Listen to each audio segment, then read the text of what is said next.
Good afternoon, everybody, and welcome to the CWVFF 2022. We're so excited to have you all here with us in our casting and acting breakout panel. So we've got some incredible people up here who are going to be answering all of your questions. To submit those questions, you can go to the Poll Everywhere app. You can download that or go to CWVFF.com/poll to submit your questions. You can also scan the QR code that's up on the screen. And what we would love for you to do is to type in whatever questions you have for these lovely people here. And then what you can do is have a look at the questions, and you can vote them up or vote them down. And then whoever has got the most upvotes, that question is going to be showing up at the top, and that's going to be the next one that our panelists answer. So if you guys can help us out with that process, that will help us get the most important questions answered in this session. And with that, I'm going to turn it over for the rest of the announcements to our lovely room hostess, Lydia. Good morning, everyone, or good evening, I think, right? Evening. Nope, afternoon. Good afternoon, everybody. Okay, so before we start this amazing Q&A, first of all, my name is Lydia. If you need anything, my name is Lydia. Be like, hey, Lydia, I need something. Anyways, thank you. Okay, anyways, before we start this, I just want to remind you that you are not allowed to film any audio or video recordings of this message, but if you are interested on having those later on, we do have our own guild platform that you can find those on shortly after. When I mean shortly, I probably mean not right after, but like later. So just to let you know. Also, if you have any cute children that you brought along, your precious babies, your children, if they are upset or anything like that, please just take them away from the room so we can just, so they can just calm them down outside. All right, thank y'all so much. We'll let y'all begin. All right. So my name is Rebecca Cook. I'm an actress. I have actually also worked in the casting side, and I learned a lot on that side too. And we have some other great panelists here that while you guys are figuring out your burning questions and who to upvote and who to downvote and such, so do go to that app and figure that out. I'm going to have each of our lovely panelists just kind of introduce yourself and maybe just a brief, like 30-second, this is my background and this is my passion. That'll give you guys an idea as well on, that makes me an idea for a question for so-and-so, or it can just be a general question, and I can help pick the best person to answer that, or multiple of us, okay? All right, go ahead, Amber. Hi, you guys. My name is Amber Sweet Sterner. I am crazy about Jesus, that's first, and a wife and a mother now with our newborn who's back there. And we run a Christian acting studio because we are, you guys probably already know this, but we're actors, and we're really, really passionate about equipping the next generation, not just in their craft, but in their character. And so that's our main purpose when we're not on set. And a little bit about me, I have a BFA in musical theater performance, so I love to sing. And then I have a concentration in Meisner training, which is an acting technique if you don't know that. So that's a little about me. How do you follow that? I mean, geez. I am Justin Sterner. I get to be married to her, and I get to also make movies. And I started my journey in musical theater many, many years ago and have done countless amounts of plays and musicals. I thought Broadway was my direction, and then God opened up the doors to be a filmmaker when Atlanta started growing as a market. And as the Southeast continued to grow, we kind of continued to see self-tapes turn into the primary form of auditions. I was like, ooh, this is going to be really big for us, and we've seen that it is. And so, yeah, we'd love to make movies, and we really, really, really want to see people give their hearts to Christ through the medium of filmmaking. So that's kind of about me. Rich Swingle, and I mostly do one-man plays. I'm going to do a short piece on Jonah on Thursday night here. And praise God, that's opened up opportunities for me to perform at this point on 6 continents. And I have a plan for Antarctica. I've been in about 45 films, so that's what IMDb says, so it's exaggerated in one way in that a lot of those are short films, but then there are a lot of short films that aren't on there. So I've been helping young filmmakers through various means, coaching them on auditions, and just really love that. My name is Shari Rigby. I was thinking about Stephen's, just him speaking to us and getting us all started today. I did not pursue acting as a career. I actually was pursuing being a mommy to lots of kiddos when I was pouring coffee in a coffee shop at a church coffee shop we'd started called Hebrews, when a man asked me if I had ever thought about doing commercials. I was like, what? And so God opened up a door for me, and I started working in the industry, and before I knew it, I was on my way to Hollywood, and in 2009, I believed that God was calling me to Hollywood to be a huge movie star. And I was working in an incredible class with lots of big movie stars that you see on screen and television, and I sat there broken trying to figure out what God was actually doing, and he spoke to me, and he said, "You're here for my women." And so really my passion is women. I have a ministry called The Women in My World. It started in 2010. God called me to start that. And so as I really began to walk in my calling and my purpose to really help women to identify who they were and whose they were first and foremost, God led me into exactly what I thought he was taking me to Hollywood for, was to do movies. So my last movie was in front of the camera with, I guess not last, but Overcomer with Alex. And then I started directing several years ago, and I just directed a teen girl movie called Identity Crisis, and I have another one on the horizon. I'll be kicking off in the fall, so excited. It's excited to be here. Awesome. All right. Well, I already see some great questions on my screen here. And so this is great. We have a great wealth of experience here from multiple angles, a lot of experience. And so Shari has experience as a director, as well as acting. And you guys coach actors a ton. And I'm a coach as well. So let's look at this first question. What is one of the first things you look for in an actor during an audition? All right. So we can probably each pop on this. Go ahead. My first instinct, you guys, is to say, are they listening? One of my favorite verses as an actress when I'm tempted to be about myself is to think about Matthew 5 and think about, am I more interested in getting or am I more interested in giving? And so when I watch an audition, I love when I can see an actor just settled and willing to just listen to the other person, because that's what we all long for in life. You know, we want someone to listen and to see us. Like our newborn little girl just literally locked eyes with me for the first time this week. And I literally felt this response of, oh my goodness, she sees me for the first time. And I was like, that is what we're looking for on tape, is a genuine feeling that I see you. And that means that we have to be humble as actors and listen first, which is the first step of Meisner training as well. Really good. Anything to add, you guys? I have one quick thing. A couple years ago, I had the opportunity to direct and work on the casting side of a pilot TV show, and we saw 1,400 self-tapes for our lead character. And in the process, as an actor, as somebody who has put on, hundreds and hundreds of self-tapes, the first thing I realized when casting that was the first and last moments of an actor when we start. This is more of a practical, realistic tool.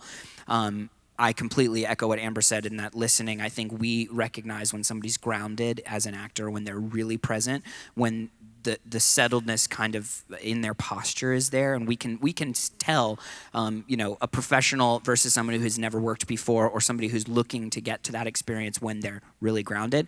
But that first moment from a practical side is the minute that the camera's rolling. What are you doing? Are you focused on your reader, just completely stuck? Or are you walking into the frame? Are you drinking water while you're listening to the first cue line? Whatever those things are, I've found power in that when you're a casting director, when you're working with a great casting director, and they're just swiping through looking for the right look, the right feel, the right person for the role, oftentimes they're feeling this very stagnant version of the same thing over and over again, right? The script might say, Johnny walks in and knocks on the front door, and every actor's coming in from right behind the camera, knock, knock, knock, and waiting, right? What can we do that changes that moment up so that not only are we giving a fresh perspective to the casting director and the people on the front line, but they're also seeing something new and different that could be a better interpretation or just a different interpretation. So I would say really focus on what your first moment is. It could be very beneficial for you. So. I would say for those that are interested in casting and also for actors that it's all about prayer, having it all bathed in prayer, because you want the right connections in the set, in the scenes. And then also for me as a coach, I'm looking for does the actor have a connection to that other character? What's going on there? And it kind of goes back to what Amber was saying. Are they listening? I coach through something called sociodrama, which isn't used a lot, but that was where I wrote my master's thesis on sociodrama, and it's just this amazing, it's kind of like improv with tools, and you can stop the action and get underneath what's going on in the actual scene. So yeah, just that, building that layer that's deeper than what the lines give you. And yeah, and I would add to that as a director, I will tell you guys, it is really important for you to know your character, know who you are, and make really strong choices. That is the number one thing we're looking for, because here's the deal. When we get your tapes, a lot of the times, you might not be exactly what we were looking for the job, but we will certainly remember the character choices that you made. Because here's the deal, when we hire you, right now, most of our set lifetime is 16 to 18 days. That is an intense shoot time, and so I need to know when you step onto that set that you have your lines memorized and you know who you are. Your character is intact and you have strong choices and they are intact, ready to go, and I will manipulate and work through those choices with you on set. But if you don't know that coming in, or you come onto my set after you've even been hired and all of a sudden you're starting to change the character, then you don't know who you were in the beginning, and that's not what I hired you for. So it's really, really important. Know your character, create that character, dive deep, know your lines, be off book, and be ready to take that character inside and out so that when you do get the job, you hit that set and you know who you are. That's really good. Yeah, I agree with all of these. And if I can just kind of maybe paraphrase the sense I'm getting from these, and something I use a lot as well. You know, there's all kinds of techniques to find the strongest delivery of lines and stuff, but what makes the real standout difference is how you handle the space around the lines, right? And you were talking about the moment before. There's also the moment after to think about that you're headed toward, and also how you listen when you're not speaking, but still being engaged in that scene and knowing the subtext of what you're thinking and what the other character's thinking, and how you react to that. So really good there. Okay, next one has some upvotes. What's something you see that is overused in auditions that you would recommend actors stay away from? First come, first serve. My response to that would be, what is it that you overuse? Yeah. So be creative, be thoughtful about your approach to the character. Don't rely on a character you used for something else, but really dig deeper than that and come to it with fresh stuff. I think for me, you know, it's really interesting because when we were doing Identity Crisis, the interesting portion of it was that casting actually auditioned hundreds of twins, and then we actually got a short list, and I think I only got as the director 12 of those 12 people to look at. And so the one thing I would tell you is probably props. Don't use props unless you can actually really use those to your advantage. If you can't, don't use them, because your entire performance needs to be you need to be so strong and into that performance. The last thing you should be worrying about is trying to figure out if you got a hat on or glasses on or a phone in your hand, or, you know, you can definitely use things, but I think stay really focused on the actual audition piece itself, because when you're up against that kind of stuff, and so often a short list where a lot of people aren't even going to see you, your performance has to be the piece that's dynamic that we remember. I would say too, one of the things I feel like Amber and I, we're talking about this in our class that we taught last year.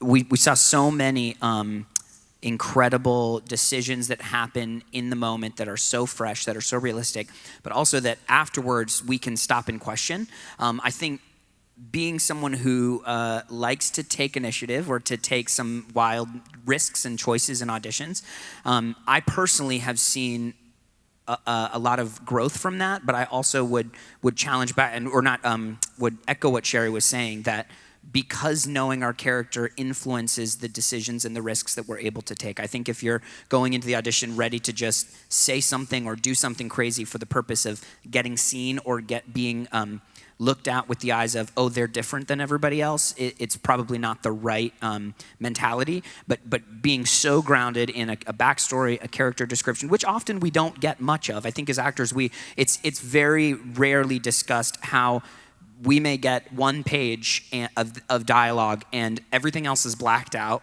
right? And the character says, 15 to 25-year-old. I'm like, that's a span of 10 years. Or, even if it's 15 to 19 or 25 to 31 or whatever, and we're looking at those parts and you're getting ready for, this is all I have. What do you do to build that backstory and to grow as an actor? And that can influence when the tape is rolling and you're either your reader or your virtual reader. I know a lot of people do virtual readings for other actors, is being able to make different choices and not doing the same thing over and over and over again. And it becomes stale and stagnant if we're not willing to take a little bit of risk in our tapes. And I was just talking with somebody about this, lighting something a little bit differently and challenging yourselves, which is a great resource to be here at Christian Worldview, where we can learn different things like cinematography and color correction and different things. And that, our phones, if we're often taping on our phones, have very specific ways that they light us, and there are apps you can download. There are ways to enhance or lower the light of your iPhone or your smartphone's capability, and taking advantage of those things and not just saying, I'm going to turn this in no matter what it looks like, I think is important. So, yeah, and kind of going off of that, honey, I think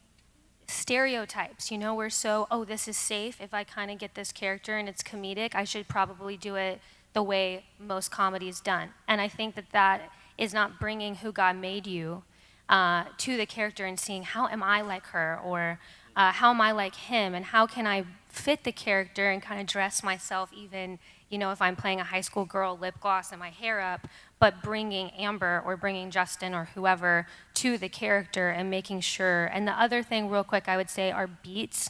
I know the writer writes beat, but it feels like we're tempted, me too, to be like, I have to really pause like this here instead of seeing how I can make it my own.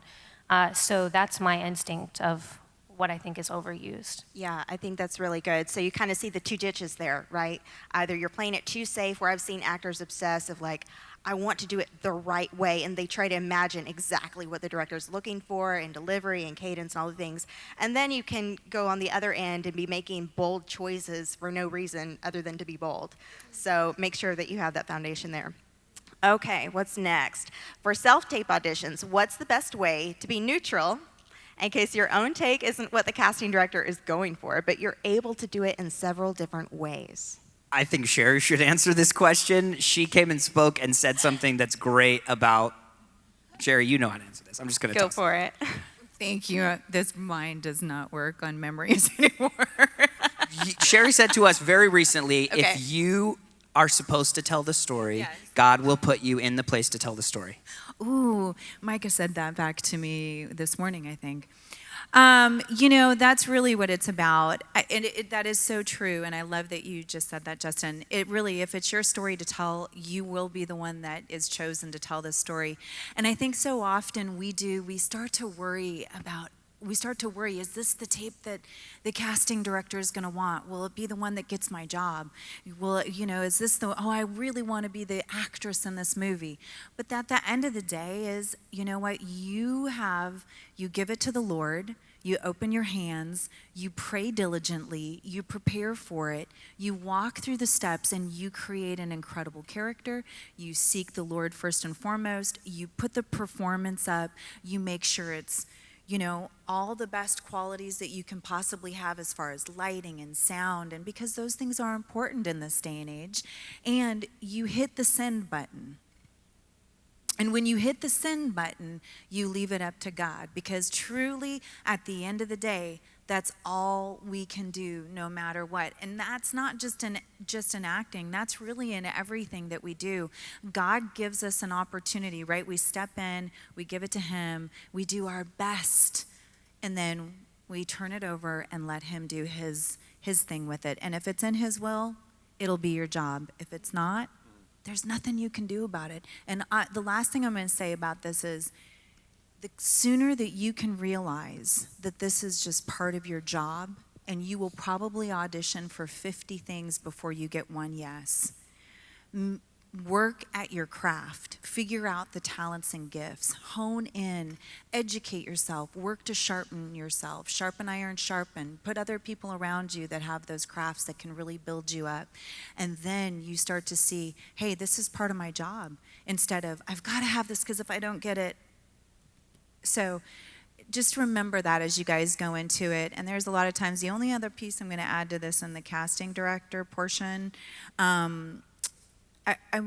I get a little, there's people out there and casting directors that will say, you have the opportunity to film the thing as many times as you want until you think it's actually right. And I know people that will get in front of their camera and they'll spend hours taping an audition.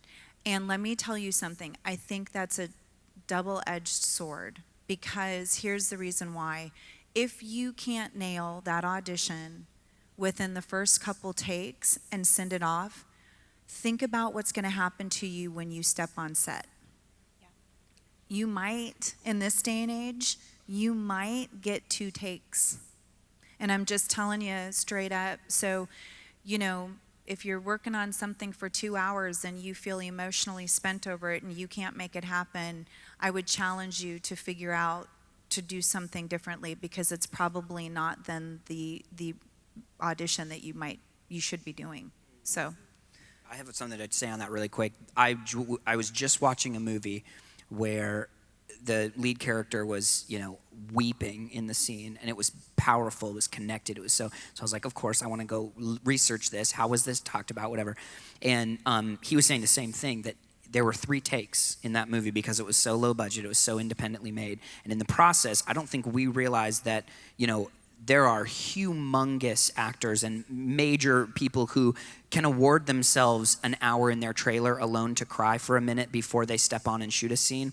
But if you're not ready to step into the emotion because you don't know your character the way that you need to know your character, and the camera rolls and you're ready to get there, taking time away from as a filmmaker and as a director or producer or first assistant director or anybody, you don't have that time. And the truth is, we as actors often think that we are earned it or we deserve some sort of additional, grace period or time before the camera's rolling, but there are 40 other people that are depending on us to show up and be ready. So I think it's so important not only to be ready for those moments, but to be prepared in your character and be ready to step on set and cry when it's time to cry, laugh when it's time to laugh, know your lines, and if the director wants you to go off script, be ready and prepared with things to go off script with. It's a big thing. So I love what you guys are sharing, because Shari's thing about if you're supposed to have this role, that's why I love this question already. What's the best way to be neutral? It's like what Steven said, there's nothing neutral about you. You're special and you're chosen. And I think we have to, before we go on a self-tape, even in the self-tape room, we've got to think, I'm special, I'm chosen, even if I don't get this part. And then pray for the sister who is going to book that part.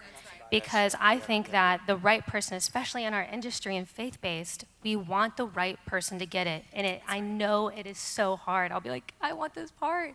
And God could even be using that self-tape for my agent to be like, wow, well, she did that really well. She's not quite right.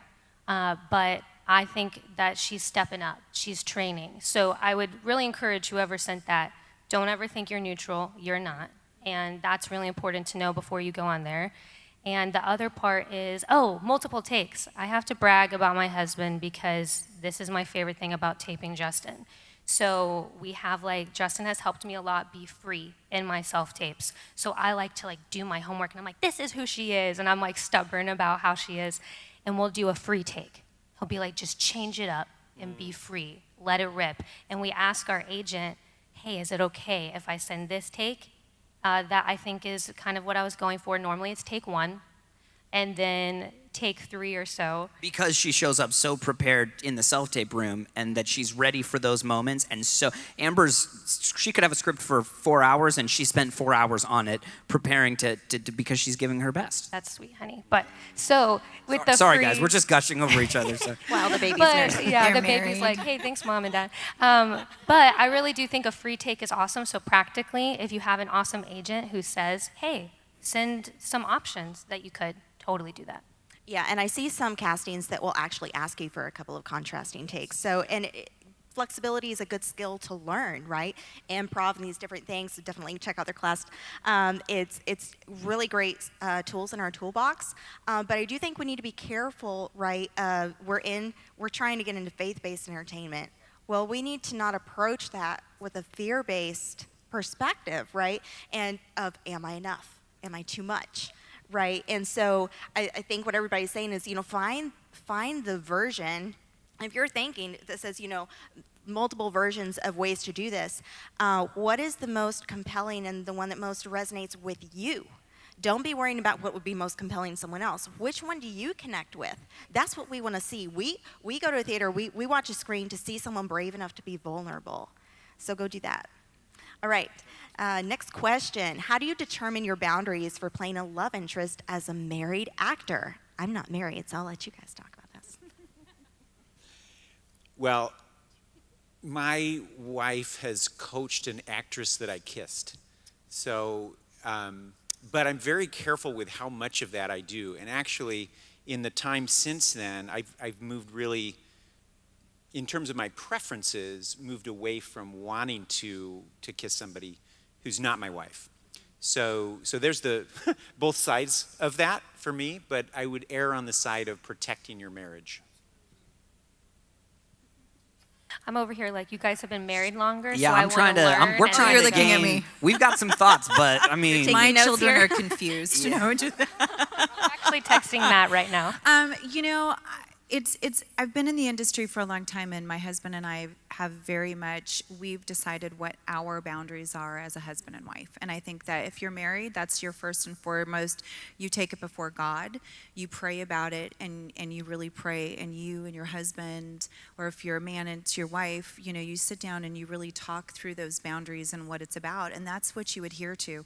I think also there's a lot of movies and television shows and things in today's culture that really they put things in them that really have no reason. There's no reason. As even a married couple, I've thought there's times when I've been in a situation with a movie that they've just thrown in a kiss because they want that moment. And it really, like, as a married woman for 25 years, I'm like, I don't know that would even be that intimate place for me and my husband. It might just be a really amazing embrace that would actually speak stronger of it. So I would say, number one, it's about your relationship with Christ and what you take before him first and foremost. And number two, as a married person, you set those boundaries between you and your spouse, and you stand by those. And the third thing I would say is, you never ever, in any way, shape, or form, if you know that it is not a moral and ethical value that Christ would want you first and foremost in, it's probably not a project you would put yourself in anyway. So. Amen to that. I would say this is pretty new. Amber and I have been married 5 years in February, and in the process, one, I would say currently our types are different.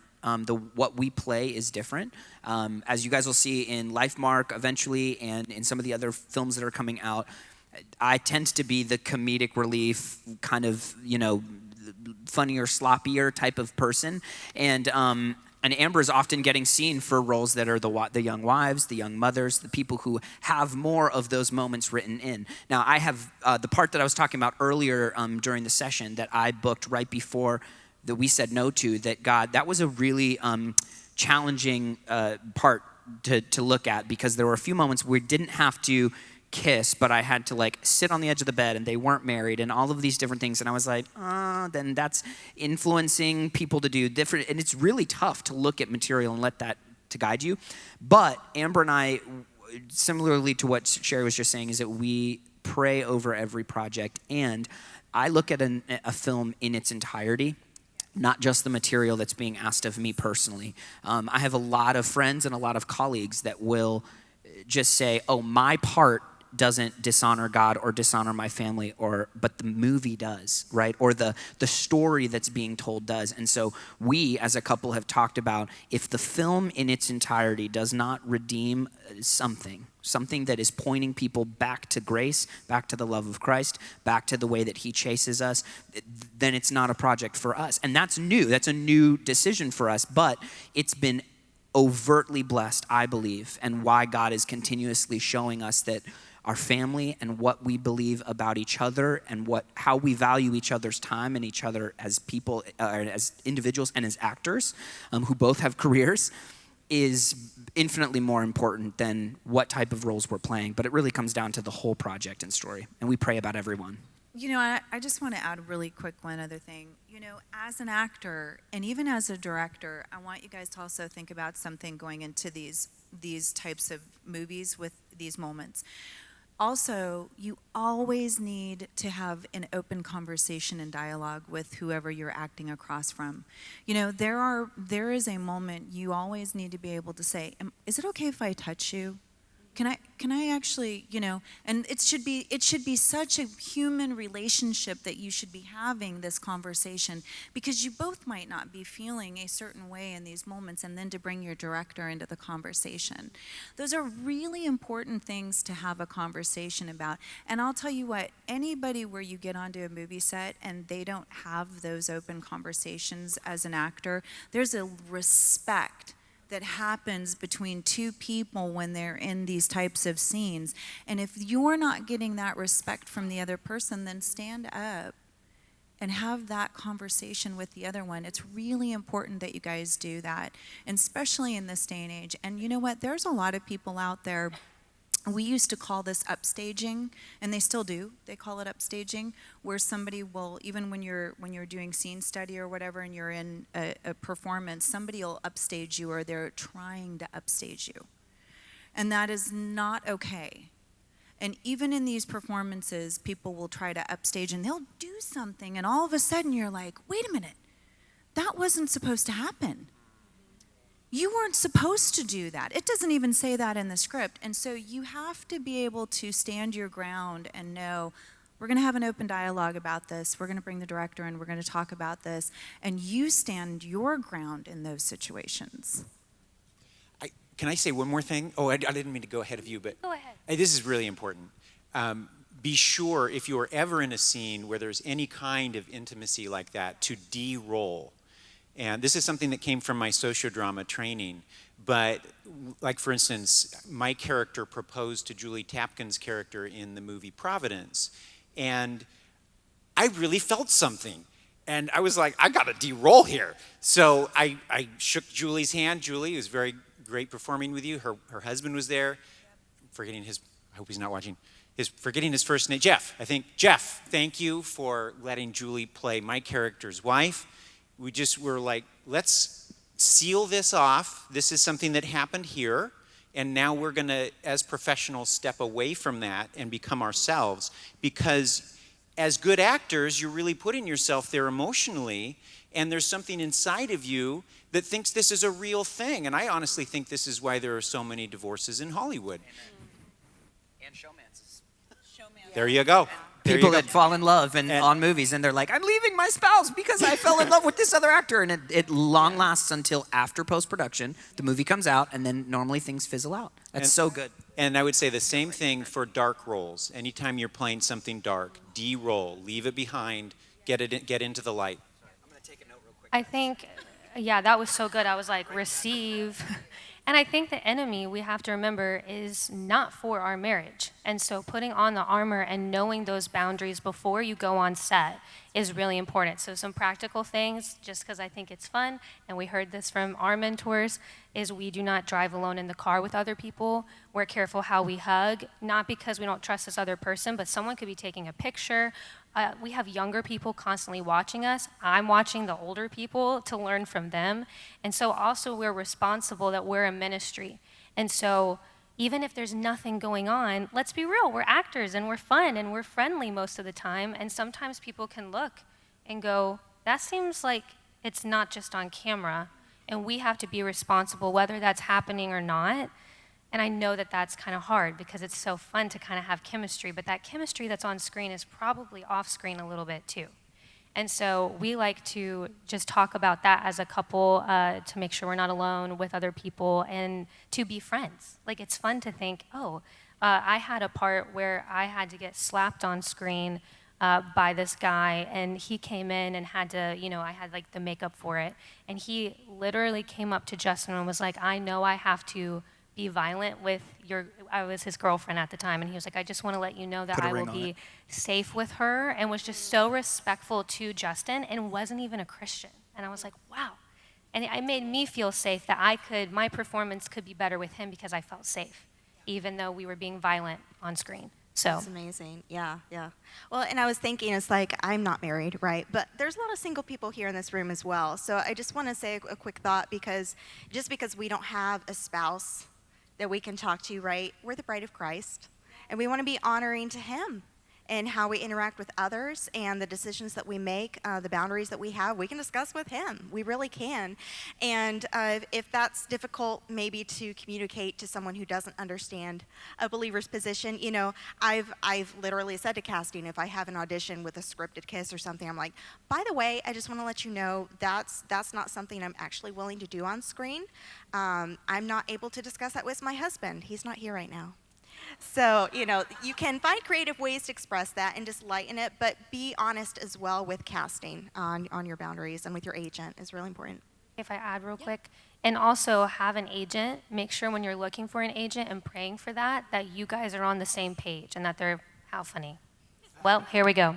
Read it off. And go ahead. How much does the agency you are with affect your shot at a role? Oh, I have so many feelings because Jean Wenger is one of my favorite people at Treasure Coast Talent. When I had my interview with her, she asked me about Hallmark stuff and just already assumed the best about our marriage and protecting it before I could even say it myself. So that was a huge indication that I knew God wanted me with her. And I really think that because she is the best communicator, or one of the best female communicators in business I've ever known. And I think that communication, it's like I feel like I'm in her family, and that all of us are. And so when you think about the agency you're with and how it affects your shot at a role, think of someone who you're fighting so hard, but they're fighting so hard for you as well. That's rare. And so really pray about it, because we've been with quite a few agents and just got with Jean at Treasure Coast Talent, and that's someone I would pray for, is someone who really will be the kind of sister in Christ with you, as well as be in business with you, because you guys are working together. So I hope that answers it. I would say that you could get into the greatest agency on earth and not get roles. It does open doors to be with a big agency, but don't forget, you are one horse in a lot of stables. And so when you get your agent, whoever that is, you have to keep reminding that person that you're there. So let them know, send them a postcard if you're in a show. Just let them know. If you see something on Actors Access you're right for, send it to them. My agent said only one a day, please. So don't get overly exuberant. But from time to time, just let them know you're out there. Rich just said something, guys, that's super important that I want to make sure that everybody remembers, that he just said he sends things to his agent.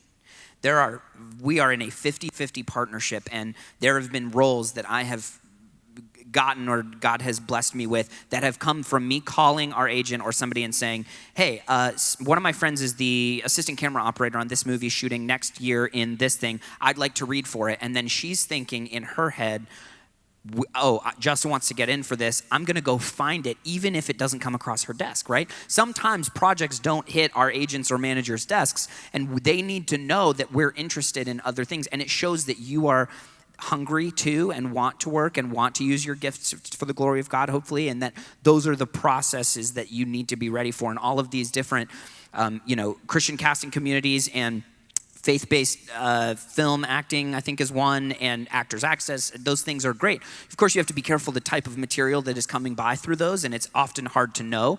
But it's important to send yourself out and be ready and networking and pitching you so that your agent also knows that you're not just sitting waiting for him or her to do all of the work for you. And I would say, too, how much does it affect your shot at a role, I think, is very little. You could be, Rich just said you can be with the best agent in the world. And at the beginning of 2017, if you guys have heard of the show Outer Banks, 4 of those actors were with the agent that I was with at the same time. And 4 of those guys and I were auditioning between each other for every project that was going out. None of us were booking at all. Like, none of us were working, you know what I mean? And we would see each other at the reads and we'd be like, sup, dude, good, blah, blah, you know what I mean? And I'd be like, oh yeah, cool, we're just doing the thing. We're just trying to make it, right? Now I know areas in which I want to follow, and I think those doors that those agents, and the reason I'm not with them anymore is because of moral difference. So you have to look, in what Amber's saying is finding one that matches your equal value, or being equally yoked, the way that we say for a relationship, equally yoked with somebody who's representing your professional career is so important in this day and age because they're fighting for you and your values. I don't want to look at a script and say, I can't audition for this, I'm sorry. And then they go, I just spent 2 hours calling the producer or the director, getting you a read for it, and you're going to say no. With our agent now, she doesn't do that. She knows, okay, Justin and Amber don't do this, they won't say this, and they won't be in this. So great, we're not even going to send her. We're not even going to send Justin. Super, super crucial. So that's huge, very. Yeah, so the way this is phrased is a little bit of like, we can't put a percentage on how much it's going to make a difference, right? A particular agency or not. But like you said, it's not about, oh, well, this agency is going to book everybody the roles. The more important thing to be thinking about with an agency, right, is the relationship. Is this going to be a good business partnership? Are they going to get and be aligned with your brand, with the sort of roles that you're looking for? Are they looking for that sort of roles for their other actors on their roster? You know, that's a big thing. And then also, like what you said, the communication. Do they know how to communicate professionally and winsomely on your behalf? But you've also got to bring them the good materials. And you've got to win the room in the audition, even if it's on a self-tape, right?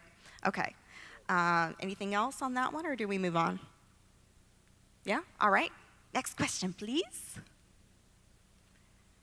It's blurred out. Can we have a next? There we go.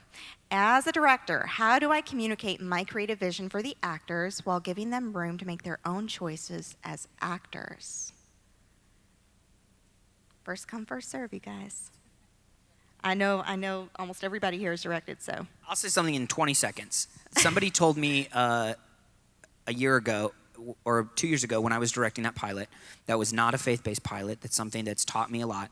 But they were like, hire good talent and give them room to work. I think if any of the directors that are in this room, any of the producers, when you are working with anybody that you believe in, not choking the vision and giving, you know what I mean? There are very intense directors out there who want you to accomplish something. And I think as actors, it is challenging and fun for us to have the conversations with those directors and say, I want to build your vision because this is a collaborative effort to being creative and making a movie or telling a story.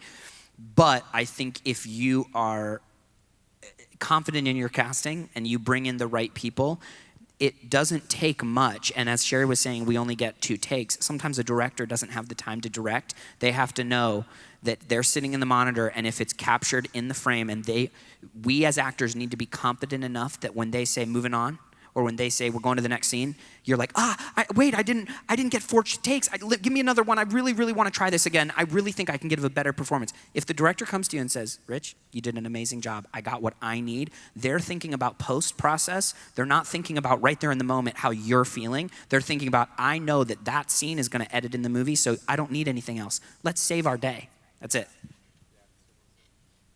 Yeah, I think that's really important. When we were on Identity Crisis and I did this on Beautifully Flawed and I always tell my actors, because they come prepared, we do our table read, we work through the script together, and then I come and I always say to them every single day, you can do nothing wrong.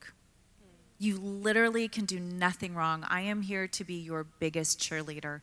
And that's really what we do, and we should be doing that and pouring in as Christ followers ourselves as directors. We should be pouring into them and saying, hey, you know what, you can do nothing wrong. We've worked through this. We've looked at the script. You know your character. We cast you because you came with a performance that spoke to us that was the character. I will tell you, we don't cast people that we don't see on the screen and go, oh, well, maybe she can do it. Well, maybe I can get that performance. No. I literally look at the screen and I go, that's my girl. So I have to trust just as much when I look at her, that's my guy. He's going to bring it hands down. He knows that character. He walks onto the set, hey, let's play. And then it is really about that moment of saying, you can do nothing wrong. There's so often, but here's the other part of it. Just like what we're talking about, you might get 2 takes. The other side of being in front of the camera is there might be 7 takes that happen, and you're also feeling pretty inadequate by the time you get to number 7. I want to give you a little secret. About 6 of those takes were probably technical issues. Amen. Not about you at all. And so you have to stay in the mindset. Here's the thing. When we just did Identity Crisis, we were working in very small quarters, and all of a sudden I'd hear a camera go, camera got bumped.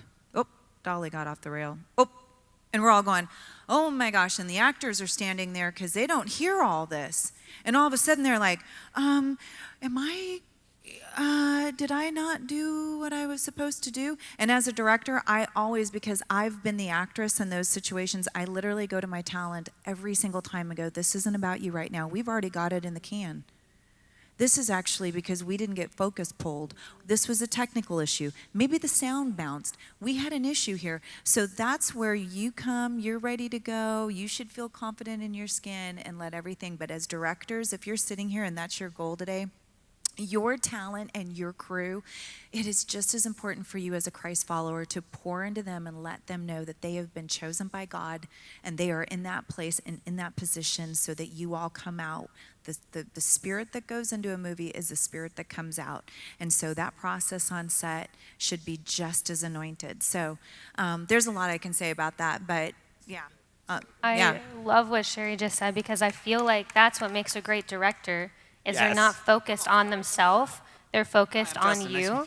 And I think like it's not about what she was just saying, her vision, it's about God's vision. Amen. And so, and I've been that, even on LifeMark, we were outside in the heat and we were trying to get this beautiful shot in a scene I was doing with Marissa, and there was a lot of technical stuff going on, and she and I were trying to, okay, it's not about us, we got this, let's stay focused, and thank goodness she's so great.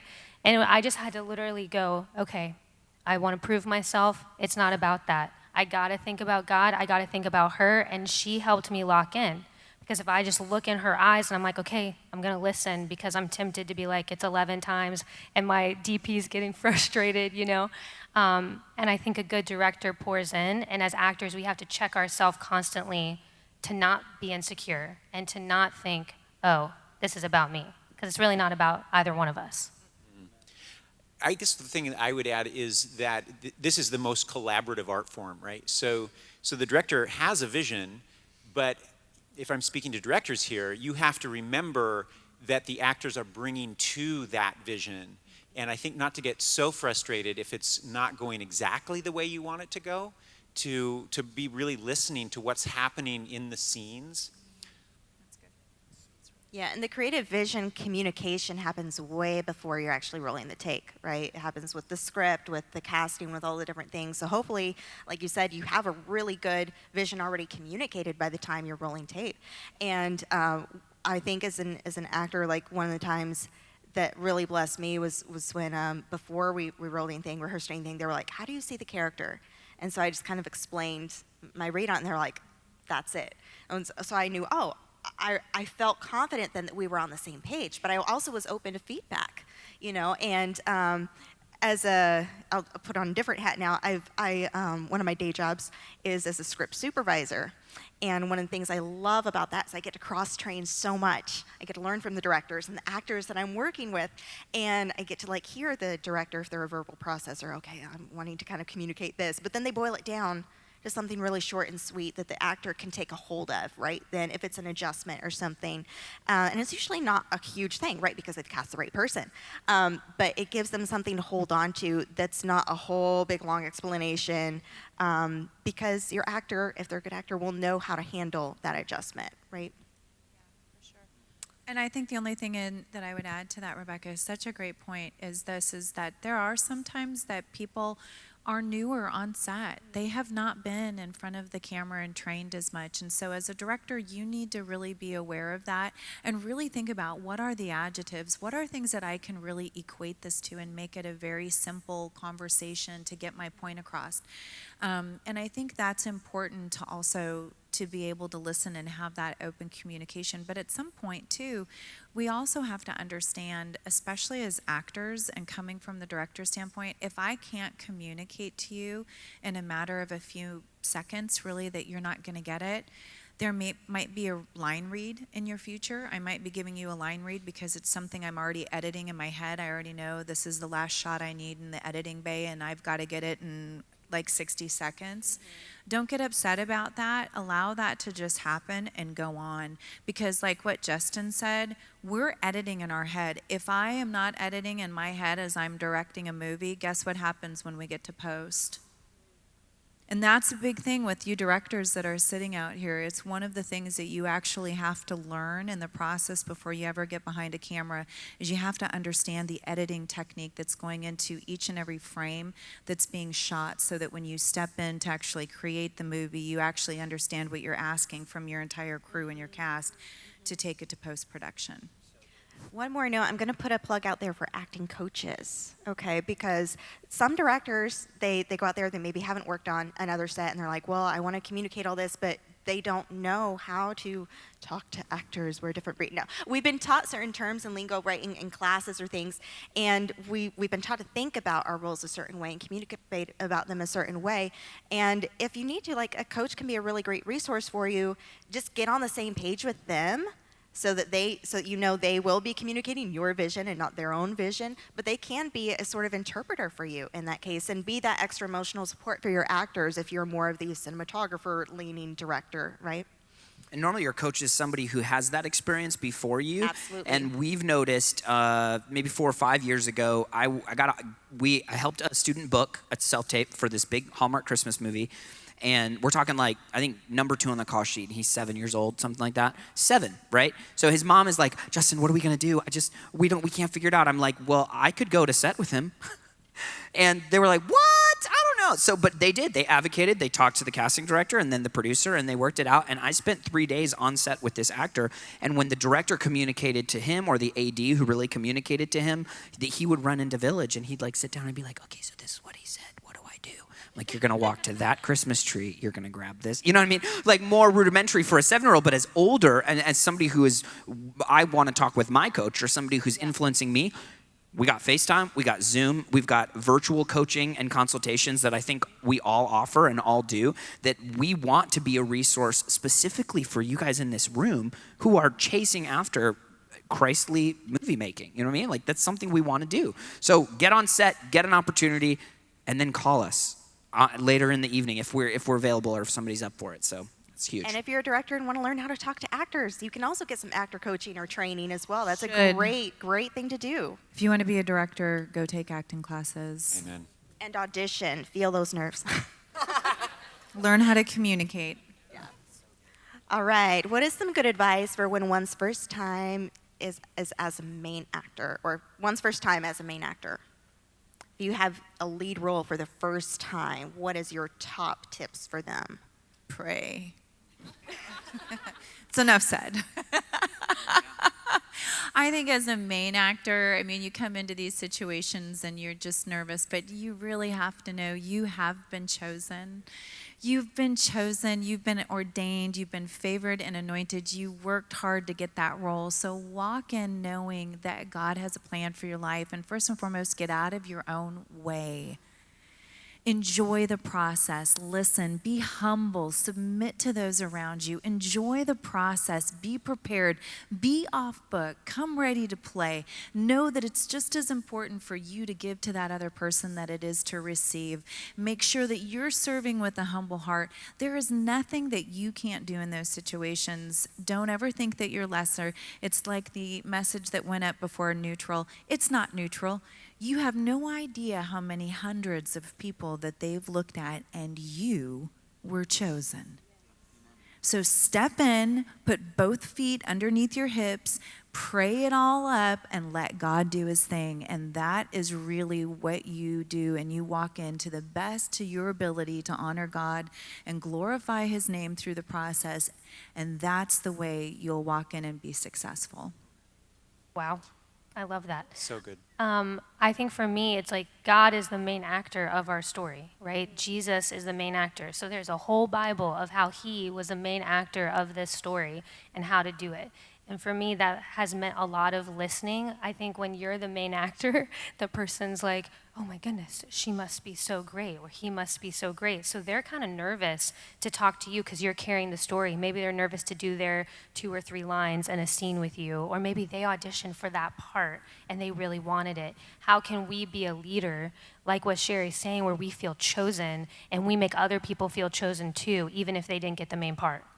And so I think that I just, prayer, like all of us have been saying, and they have modeled this for us. It's nice for Justin and I to be in our 20s and get to watch people who have done it and seen how God has blessed them by them being, on the Kendrick Brothers set, it was prayer, prayer, prayer, devotional in the morning, prayer while we're nervous going on. We have our acting coach, Shari. We have older men and women coming alongside, making sure that, the battle is already won, and it feels really nerve-wracking. So when you feel that way, pray, read your Bible, make sure you're armoring up, because they're going to try to, the enemy is going to try to take you out. And make sure you're that for other people. Even if you're the main actor, pray for endurance to bless the younger people or the people who haven't done that as well. I would say be off book before you start filming, because things can shift. I was on one film and I can't remember what the problem was, but this happens. There's a problem outside of your control. You can't film what you had planned for that day. So they're gonna shift. And for those that are day players, they're all ready to go, but if you've got if you're carrying the whole show, you gotta be ready for every scene. Don't just come thinking that the night before you're gonna get up to speed on what you're shooting the next day. I'm going to add one thing to that. I, as an actress, now as a director, what I really like to do is I love to be able to give what we call one-liners. How many know what's a one-liner in here? Anybody? One-liners? One-liners, that's your schedule. So when you see a one-liner, we call them, it basically tells you what we're shooting on what days, what scenes, what days, and it lists out the shooting schedule from top to bottom. And so I love to give my actors those at least a couple weeks in advance if I possibly can. Now, that doesn't mean it doesn't shift. Right? Because things happen, locations, weather, so on and so forth. But when you have the ability to prepare like that, so what I would say to you is, if you can, be really humble in your ask, but maybe say, if you guys have one-liners ready, I would be so grateful to receive those in advance so that I can be really prepared when I step onto set. And I guarantee you that most of the time they will send those to you so that you're ready to go knowing exactly what's coming up on what day. That's really good. Come prepared to serve the story, serve the audience through the story, and serve the people around you on the set, right? By being prepared, by being prayed up and ready, through the strength of God to serve them. One other random one I just noticed a lot, especially with newer people coming to a main role, is they don't have a sense of their emotional continuity. We shoot out of order. And in addition to just having your lines memorized, is knowing where your character is at in the context of the story within each scene. So that's just another tip for you there. That's a great point. Very good. Well, guys, we are out of time, and thank you so much for joining us. And please feel free to speak to us throughout the week as well, and catch these guys' workshops. Thank you so much for being with us, and you online Thanks, as well. Guys.